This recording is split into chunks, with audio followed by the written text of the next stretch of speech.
Bienvenue à toutes et à tous, ravi de vous retrouver, c'est Rick et très heureux d'être avec vous pour une nouvelle émission de Top Step, 150 000 $ du challenge. On va faire le point comme toutes les semaines sur le challenge. Alors au sommaire, qu'est-ce qu'on va avoir? Tout d'abord, on va revenir sur la semaine de manière assez globale, assez générale, le nombre de trades, le win rate, le résultat net, où est-ce qu'on en est, quels sont les objectifs, etc. etc.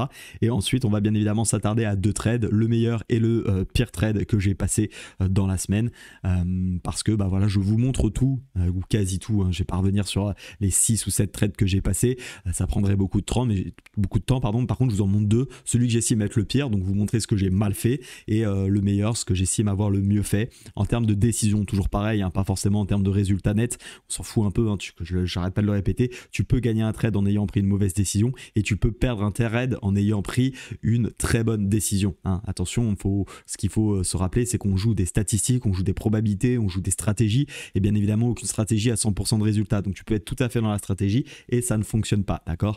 Donc jusque là, n'aie pas peur. En tout cas, quand tu vois que tes stratégies marchent moins bien, c'est pas forcément toi qui est moins bon, c'est peut-être juste le marché qui ne te donne pas raison actuellement. Mais sur le long terme, si tu répètes 1000 fois, 100 000 fois ce type de stratégie, tu sais que tu seras gagnant. Après, bien sûr, il faut se remettre en question, et c'est ce que je fais de chaque fin de semaine. Je reprends tous les trades moi de mon côté et je regarde si j'ai été bon ou pas en termes de prise de décision. Allez, on va rentrer donc tout de suite dans le vif du sujet. Donc la semaine passée, on a commencé donc le 5 décembre, donc ça veut dire qu'on a fini la semaine passée à 156 414 $, et tu le vois, on termine la semaine à 155 723, donc on a une perte de environ 300 $ à peu près. On est donc sur l'objectif du challenge à 5 723 $ sur 9000, et voilà, Current, hein, je te montre tout, il n'y a aucun problème là-dessus.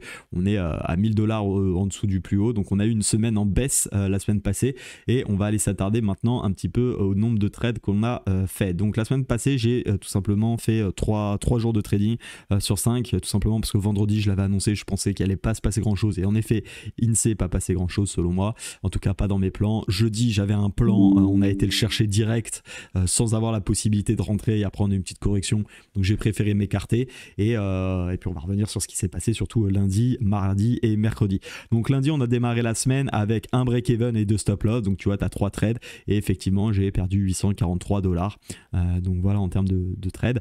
Ici c'est faussé ce qui a écrit. Alors je vais t'expliquer pourquoi c'est faussé. C'est vrai, il y a eu 3 trades, mais en réalité il y a eu que 2 trades. Il y a eu un stop loss et un take profit. Ce qui s'est passé, c'est qu'en fait au moment celui où j'ai fait take profit, donc j'avais passé d'abord un trade qui a fait stop loss, et ensuite j'ai pris un trade, donc on était à 2 trades, et ce deuxième trade j'étais en gain et j'ai voulu placer un ordre limite en take profit, et en fait je me suis trompé dans l'ordre que j'ai passé. J'ai mis un ordre limite mais qui m'a exécuté directement, donc en fait ça m'a sorti de la position et je me suis gouré. C'était en fait un ordre stop limite qu'il fallait que je mette mais en gain, sauf que j'ai mis un ordre limite, ce qui m'a fait sortir. Donc du coup je suis tout de suite rentré dans le trade, je suis sorti re-rentré, ce qui fait que ça m'a doublé en fait le trade, mais en réalité il y a bien que 2 trades qui ont été passés, avec un stop loss à c'était 551, et un take profit à un peu plus de 2000 $, parce qu'en fait ça m'a coupé à peu près la moitié, et ce qui fait un résultat total sur la session de plus 1500 $, comme tu peux le voir ici. Et enfin mercredi, eh bien j'ai pris 2 stop loss avec une perte du coup de 983 $, ce qui fait bien au total à peu près une perte de 300, hein, puisqu'on est à 800, on va arrondir 850, et ici on va prendre 1000, ça fait 1550, pardon 1000, excuse-moi je dis n'importe quoi, 1750 à peu près, et ici 1535, donc 250, 300 $ à quelque chose près. Donc c'est bien ce qu'on a vu juste ici. Maintenant l'objectif c'est de voir effectivement un calcul assez intéressant, c'est de voir le nombre de trades passés. Donc comme je te disais ici en fait on n'a pas eu 3, il n'y en a eu que 2, donc ça fait 3 plus 2 5 plus 2 7, et j'ai gagné un trade sur 7, d'accord? Donc j'ai gagné un trade sur 7, ça fait 16%, hein, si je dis pas de bêtises, je vais juste vérifier, mais pour, 14, voilà, encore pire, ça fait 14%, excuse-moi, hein, les maths c'est pas encore ça chez moi, 14%, et finalement tu t'aperçois que 14%, j'ai perdu 300, on va arrondir, on va dire 300 $, et finalement regarde bien, hein, en termes de money management, c'est plutôt pas mal, hein, finalement, parce que 300 $ divisé par 150 000, si tu fais x100, ça fait 0,2% du capital perdu. Donc quand tu gagnes, je fais 14% de win rate et je perds 0,2 de capital. Donc imaginez un petit peu si j'avais eu un peu plus de réussite, et c'est d'ailleurs ce qui se passe, hein. On voit bien que le marché est très compliqué en ce moment, enfin il est très compliqué. Attention, je ne remets pas du tout la faute sur le marché, c'est sûr qu'il n'est pas simple. Maintenant c'est moi qui prends les décisions, hein. Je peux très bien aussi rester à l'écart et faire 0%, c'est mieux que moins 0,2. Donc la seule problématique c'est moi, hein. Faut surtout pas remettre la faute sur le marché. Si tu n'y arrives pas en ce moment et tu dis ouais mais c'est un marché de merde, Oui, c'est pas un marché simple. Maintenant, c'est à toi aussi de peut-être de rester à l'écart si tu n'y arrives pas. Tu vois, c'est à toi d'attendre les bons signaux. Donc moi, je remets pas du tout la faute sur le marché. Je regarde un peu ce que je fais par rapport au marché qui m'est proposé. Et c'est surtout ça qu'il faut analyser. Hein. Ça sert à rien de blâmer le marché. Tu vas jamais progresser à faire ça. Donc reste focus sur toi et essaye toi de voir ce que tu peux faire de mieux dans un marché qui est compliqué. Et puis d'accepter tout simplement tes décisions. Quand tu dois rentrer en position, tu dois être sûr de ce que tu fais, pourquoi tu rentres, pourquoi tu sors. Et j'ai envie de te dire, le résultat, on s'en fout. D'accord ? Le résultat, c'est finalement juste le fruit d'une décision. Et vu que la décision elle est déjà prise, tu peux plus faire grand chose. D'accord ? Donc ça c'est très très important et puis maintenant on va aller voir tout simplement le meilleur et le pire trade que j'ai passé. Donc on se retrouve tout de suite sur les graphiques. Donc on se retrouve sur le graphique du Dow Jones puisque je n'ai scalpé que le Dow Jones la semaine passée et on va commencer avec le pire trade selon moi que j'ai fait. Je vais vous expliquer un petit peu la situation. Donc là, vous voyez, c'est la bougie de lundi. Donc au moment où je rentre dans la session de scalping, on n'a pas cette impulsion baissière. Faut bien estimer qu'au moment où on est, avant de rentrer en scalping, on a finalement cette bougie d'hésitation ici. Et puis vendredi, on avait eu une sorte de doji, marteau, un petit peu étrange. Donc pas réellement de réelle direction. On ne sait pas trop si ça va continuer à monter. Donc ce qu'il faut faire dans ces cas-là, c'est regarder en 4 heures ce qu'il en est. Okay, et tout simplement, en 4 heures, avant le début de la session, on est en train d'attaquer ce niveau ici qui peut faire un M-top tout simplement. Donc j'avais dit si on casse plus ou moins ce niveau là, on va chercher des baisses et en 1 heure il faut vraiment regarder où est-ce qu'on est. On est au début de la session, on est dans cette bougie là, donc on est sous les les moyennes mobiles, donc je vais privilégier les ventes. C'est vraiment ce que je vais chercher dans cette session, je me souviens très bien, je me le dis. Et faut savoir qu'à 16h, on avait une news et donc j'ai décidé d'attendre que la news se passe pour pouvoir tout simplement trader. Donc ici, effectivement, on a une cassure d'OPR par le bas qui correspond plutôt à ma stratégie dans ce cadre-là, que je n'ai pas prise pour la simple et bonne raison parce qu'il y avait la news quelques minutes plus tard et donc par sécurité, je ne l'ai pas prise. Alors oui, c'est sûr, on voit, c'était parfait, c'était pile dans la zone, bref. Mais je ne peux pas m'en vouloir de ne pas avoir pris ça parce qu'encore une fois, je n'ai pas envie de trader à 3-4 minutes de la zone, de la news. La news tombe, accélération baissière et on a un rebond. Et c'est là où je me fais piéger un peu bêtement, c'est que moi je suis persuadé que ça va... Enfin persuadé, je cherche des ventes en tout cas. Et en fait je me suis un peu précipité, je devais avoir un œil trop zoomé ou avoir trop envie de vendre. Et j'ai pris tout simplement cette bougie là, d'accord. J'ai vendu sur cette bougie. Pourquoi ? Parce que j'ai estimé que c'était une cassure de moyenne mobile, mais en fonction de ma stratégie avec du recul, il s'avère que c'est une très très mauvaise cassure de moyenne mobile. Donc voilà, je suis pas là pour expliquer toute la stratégie, c'est beaucoup trop long. Mais en fait là, pour tout vous dire, j'aurais préféré que la moyenne mobile soit plutôt baissière. Et en fait je m'aperçois que tout simplement que la moyenne mobile elle est plutôt plate ou orientée à la hausse et je me suis fait un peu piéger parce qu'en fait je pense que malgré tout dans ma tête j'ai cette OPR qui avait fonctionné, hein. J'aurais très bien dû gagner mon trade ici si je l'avais pris, bien évidemment encore une fois je devais pas le prendre parce qu'il y avait la news, donc jusque là pas de problème, j'avais ça, j'avais la MM200 qui était repoussée, je sais plus si en 5 minutes on avait un petit quelque chose, pas plus que ça a priori, on avait peut-être pullbacké sur, oui c'était ça, on avait pullbacké ici finalement l'OPR, donc je me suis dit bon c'est peut-être la bonne raison, mais en réalité la réflexion est pas mauvaise, mais c'est le signal qui pour moi est pas bon. Donc je suis rentré ici, j'ai dû mettre un stop, je sais plus, par là, quelque chose comme ça, ou au-dessus de la bougie ici, et je me suis fait sortir. Donc ça, c'était vraiment le pire trade pour moi, parce qu'en fait, le signal n'est pas bon. Voilà, il y a plein de choses dans ma stratégie qui font que cette décision n'est pas la bonne. C'est pas une bonne orientation de moyenne mobile, c'est pas ce que j'aime, c'est pas assez propre en tout cas, et donc clairement, ça a été pour moi la mauvaise décision du jour. Après, là où j'étais relativement content, c'est que finalement, mon plan, malgré tout, était le bon, d'accord ? C'est-à-dire qu'on a bien eu une baisse sur la session, donc on avait quand même bien vu les choses, on a cassé la zone par la suite, etc. Bref, ça montre quand même que l'analyse technique en elle-même était bonne, mais c'est ça qui est un petit peu dommage, c'est avoir une bonne analyse technique, mais pas prendre les bons signaux.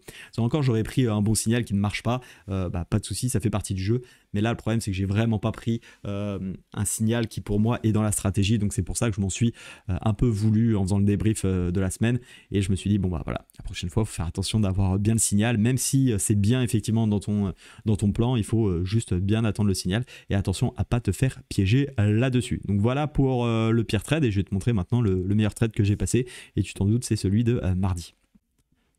Concernant le meilleur trade de la semaine, donc on se retrouve le lendemain. Le lendemain, le scénario est un peu plus différent, c'est-à-dire que pour le coup, là, on a cette bougie du lundi qui est clôturée. Celle-ci, elle est en cours, d'accord ? Donc, il faut essayer de se replonger un peu parce que celle-ci, c'est celle du mardi. Donc là, on a la bougie terminée.